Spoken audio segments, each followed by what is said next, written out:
April 2, 2010, the Tesoro Refinery in Anacortes, Washington.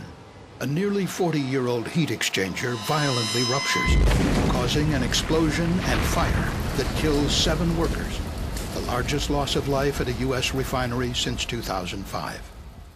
The Chemical Safety Board launched an investigation and determined that the heat exchanger catastrophically failed due to long-term damage from what is known as high-temperature hydrogen attack.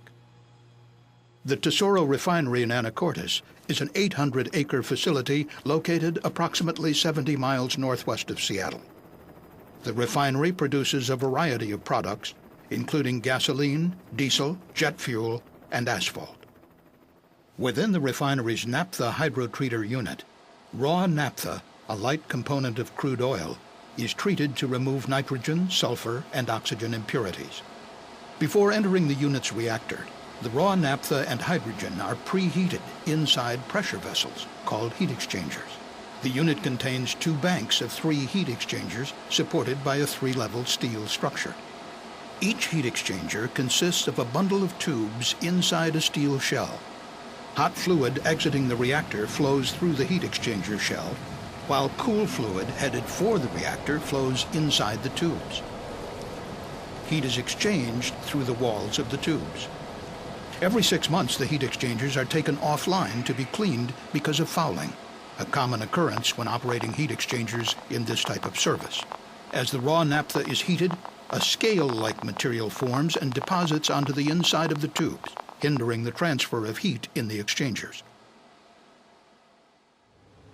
On March 28, 2010, 1 bank of heat exchangers was taken offline and disassembled for cleaning, while the other bank remained in service. This allowed the unit to continue to operate. By mid-afternoon on April 1st, the cleaning was complete, and operators initiated the startup of the offline bank of heat exchangers. The procedure required an inside board operator monitoring the control console and 1 outside operator opening and closing large manually operated valves. But the heat exchangers had a history of developing leaks during startup, something that refinery personnel had come to see as normal.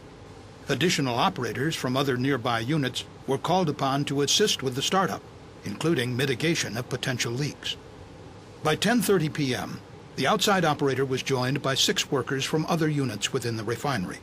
The 7 workers were located around the heat exchangers, where startup activities continued past midnight. But unknown to the workers, the steel shells of the middle vessels in both banks of heat exchangers had been severely weakened due to cracking caused by high-temperature hydrogen attack. This occurs when tiny hydrogen atoms diffuse into steel at a high temperature, then react with carbon in the steel to form methane gas.